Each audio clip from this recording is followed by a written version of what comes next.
Thank you for joining us for Absolutely Adams. This is our third quarter edition, and today we're coming to you from Waterworld. What a perfect backdrop, and we want to thank our friends at Highland Hills Recreation Center for allowing us to use it. Why Waterworld in the middle of fall as we head into winter? There's a good reason for that.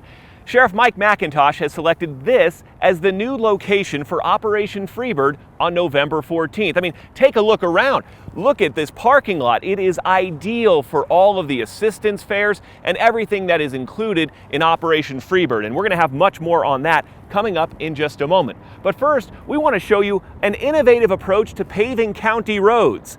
It starts on Telluride Street near Brighton. The county has started laying this high-performance engineered gravel to surface some of our less traveled roads, the ones that used to be just normal gravel. The benefit is obvious, a much better driving experience for our residents, and the high-performance gravel requires less maintenance. It didn't take long for county resident Hollis Wilson to notice the difference and the benefits. The dust situation was terrible. We couldn't even sit in our backyard without the cloud of dust that came over and it was just hanging. And now, with what the county's done just this summer, it's 1,000% better. Our transportation department will continue to use this material on even more of our gravel roads in the spring. And this might give you some perspective on how much work they have cut out for them each year. There are 3,124 total lane miles of maintained roadways in the county. 1,446 of those miles are paved, 1,678 of those miles are gravel roads. And as we head into the winter months, that's a lot of work for our snowplow operators. At least some of them will be operating these new trucks. There are 4 new Mack tandem axle trucks. That increases the number of trucks with plow blades and sanders to 37, and all of them were on display at the county's annual snow inspection event. Odds are, with an El Nino snow season ahead of us, they're going to get plenty of work. The new Mack trucks have a little bit larger capacity than our previous truck fleet, so we can cover more ground. We're using new sand and gravel spreader technologies on these trucks. So it allows us to cover more of lane miles without having to go back to the shop to reload. It just allows us to be a lot more efficient with our snow and ice control program in general and to reach more areas of the county more efficiently. It is always great to get that kind of feedback from our residents, especially on an innovative project like that new road surfacing that we're seeing. And as far as the snowplows are concerned, well, we all know we're going to see them sooner rather than later. And when it comes to our employees, we had a couple go above and beyond. In one instance, helping out a couple in the Welby neighborhood. In another, it was a transportation employee saving homes, businesses, and farms. Amin Shabra shows us how they went above and beyond.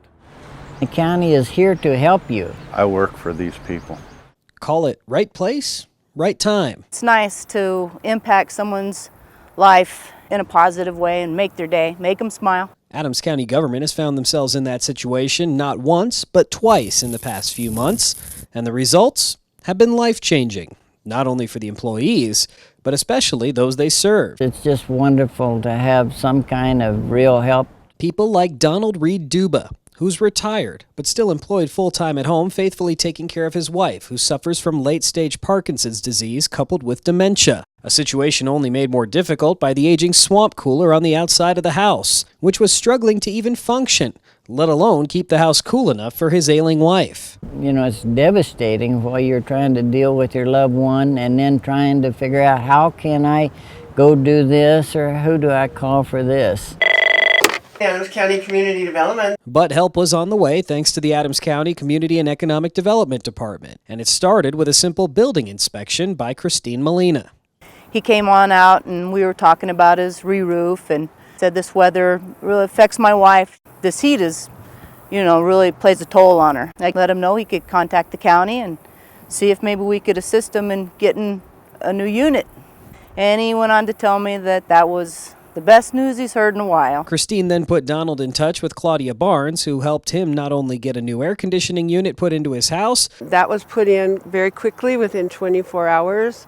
We also worked on getting a new water heater for him and air duct cleaning for him so that the air would be much more palatable for his wife. And let's not forget Raylene Schwartz and Gia Ely, who generously donated food at a time when Donald needed it most. Heard that they were doing good and got some more assistance, so we felt really awesome about it. It makes you feel like you've done something good for society, and it keeps you rolling. Meanwhile, a few miles east of Brighton, what started out as an average road grading operation for highway worker Carrie Grandstaff turned into a harrowing effort to put out a quickly spreading fire located in a field just off of a rural section of 120th. I went down over my shoulder here through the gate and took the grader in there and threw a windrow together and contained the burn area. We went up here, called 911, and Carrie, the road grader operator, was down on 120th and Bowden. Looked out the door, saw the smoke down here, and saw Carrie, the grader man, come driving down 120th, fast as I've ever seen a grader go, come and make a path around the field and stop the fire. It was spreading fast. It was, my biggest concern was I can be able to stay ahead of it. What could have been thousands of acres burned ended up only being less than a dozen, mostly thanks to Carrie's quick thinking. Right across the road from our house, right across the road from my business, if that fire would have jumped the road and taken our field, that could have been devastating. He saved a lot of time and a lot of problems for a lot of people. Adams County has some good people on board, and he was in the right place at the right time. That's right. Right place, right time, and most importantly, the right result for those that these employees serve, that being the citizens of Adams County. It's nice to know that as an inspector I have an avenue I can use, a resource here at Adams County to give to the customer. For Absolutely Adams, I'm Amin Chabra. We will never get tired of telling stories like that. Great work, Carrie, and all of those folks in community and economic development. Another innovative approach is being taken, this time by the clerk and recorder, Stan Martin. In his office, they are part of the Secretary of State's pilot program for election software. The county will be using Clear Ballot software for the 2015 election, and it is pretty cool to see. Even if you're not an election geek, this envelope opening machine works fast. It separates your ballot from the envelope that carries your personal information. Your anonymous ballot is then fed through one of these high-speed scanners that can handle hundreds of ballots at a time. The old machine was hand-fed, one ballot at a time. Clerk Martin explains to us that the scanners will capture the front and back of each ballot, creating a digital copy of any election. It's all part of an effort to increase transparency and efficiency. Really what the new system is all about is making sure that the voter and how they vote never gets tied together. So once we receive your ballot here in our office, that your envelope is removed from your ballot and those are never matched up again.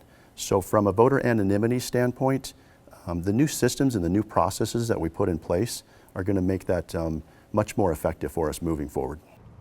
Residents who vote in person also have updated machines, and they're nearly foolproof. Watch, I tried to vote for 4 candidates in this randomly selected race, and it would only let me select 3. So either by mail or in person, all voters are part of this pilot program.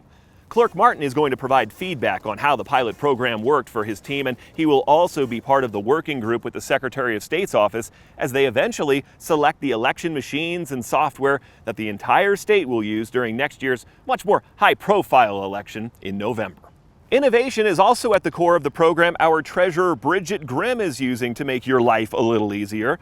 The treasurer's office is encouraging residents to register for e-statements. We know a lot of you pay your bills online, and we want to save you a trip, a check, a stamp, and some time. Well, first of all, free electronic statements are available 24/7 via any mobile device. So whether you're sitting with your tax accountant preparing last year's taxes or looking for what your payment will be for this year, they're available online all the time.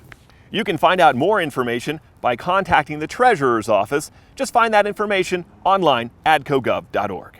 When evaluating sites for Operation Freebird and a new location for this year's event, Sheriff McIntosh thought Waterworld would be a great fit, and our partners at Highland Hills were gracious enough to offer their facility on November 14th for this event.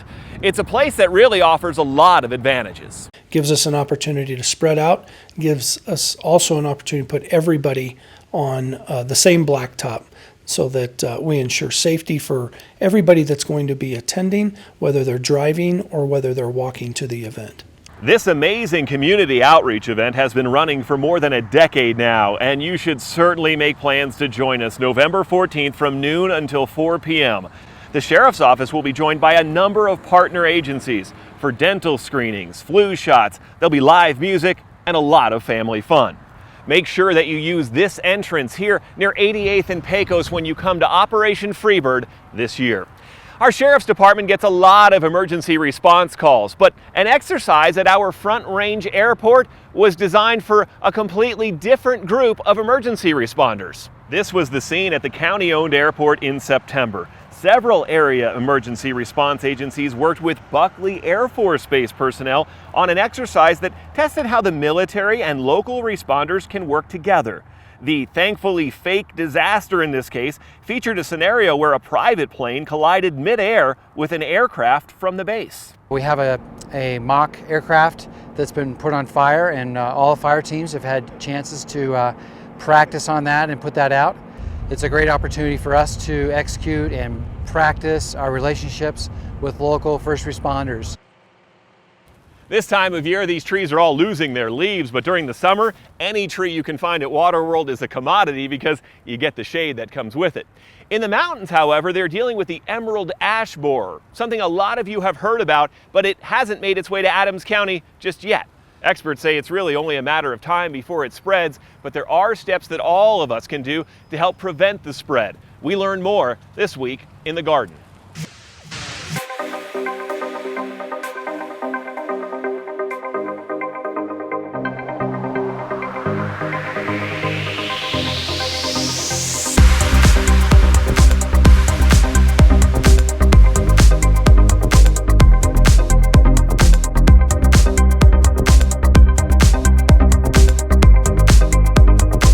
Extremely destructive invasive pest which was recently found in the state. Emerald ash borer is a native of Asia. The beetle gets into our trees as a larval form and overwhelms the tree's ability to uptake nutrients and move water. All ash trees along the Front Range will potentially be affected by this insect if they're not treated.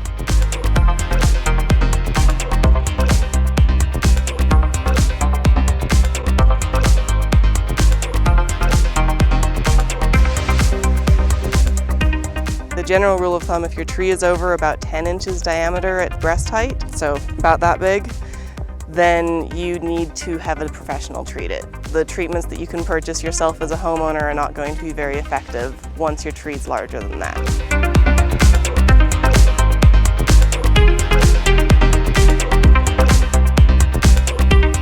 If you have a small tree which is newly planted or unhealthy, it is a good idea to think about replacement with the tree that's not susceptible to the pest. Something that would be really good to do what we call shadow planting. General rule of thumb for planting a shadow planting tree is if you come out from the drip line of the tree, you want to plant about 8 to 10 feet away from it. You want to make sure your new little tree has light. And in 3, 5, however many years it takes until emerald ash borer might get here, you'll have a tree that's already well on its way to being of good size if you decide you're going to remove your ash tree.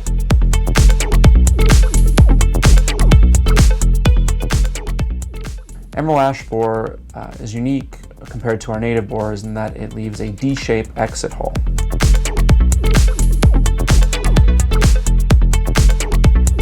Don't worry, this is not an emerald ash borer. This is actually an exit hole for what we call the lilac ash borer. If you're looking for emerald ash borer, you're going to find it much higher in the canopy. Other signs of emerald ash borer include flagging, which is the death of individual branches high up in the tree, cracking of the bark, and suckering on the trunk of the tree. Small branches appearing out of the trunk of the tree where no branches were previously. Another thing that would be very important, make sure that you do not move firewood. This applies for pretty much all types of wood. If you go on a camping trip, buy the wood where you're going to camp. If you're going to a friend's house in another county, use the firewood there. This just helps reduce the spread of pests overall. The pest is not currently in Adams County. We expect it will arrive here in the next several years, which gives homeowners time to make a decision about how to deal with their ash trees. There are several treatment options. We'd be happy to go over these with you at the Extension office, and you can also contact a certified arborist. Some great advice there, and always from our CSU Extension office. Remember, they're available to you as well. Send them an email or shoot them a phone call if there's a question that you have regarding something growing in your garden. Well, summer's pretty much behind us, but that didn't stop a group of Adams County volunteers from picking up a shovel and heading outdoors. This group of volunteers is part of the county's Heart at Work initiative. They spent part of this October morning volunteering at Bar Lake State Park, where they carved out this new path. It's a beautiful place for a family ride or a fall fishing trip, and it's amazing to see how much of a new path these volunteers were able to create in just one day. Here's another cool idea that county employees came up with. It's our annual Supply-O-Grab event. Each year, employees are encouraged to check their workspace for any unwanted or underutilized office supplies that they would like to donate. Then, on the date of the Supply-O-Grab, employees are allowed to shop. There are boxes of printer ink, tables full of binders, and someone even found a new trash can. Look close enough and you'll find just about anything. We're pretty sure those water bottles haven't been used. At least that's the hope. And you might have seen some coverage of our Styrofoam Amnesty event on local news outlets. Rotella Park is always a beautiful backdrop, but Mother Nature wasn't much help on this day. Still, we exchanged hundreds of reusable plastic cups for Styrofoam containers and packaging. It was a rare opportunity for residents and businesses to safely recycle this environmental menace, and we're grateful that partners FedEx Ground and Avant-Garde Innovative helped out. That's going to wrap up Absolutely Adams for the third quarter of 2015, but as we leave you, we want to show you some of the incredible artwork that was turned in as part of the Employee Art Contest. We did it in partnership with the National Arts Program, and it invited employees of not only Adams County, but all of our municipalities and their family members to compete for prize money and the fame of being best in show. I entered it not at all guessing that it could end up being best in show, just wanting to share it with the people and the public.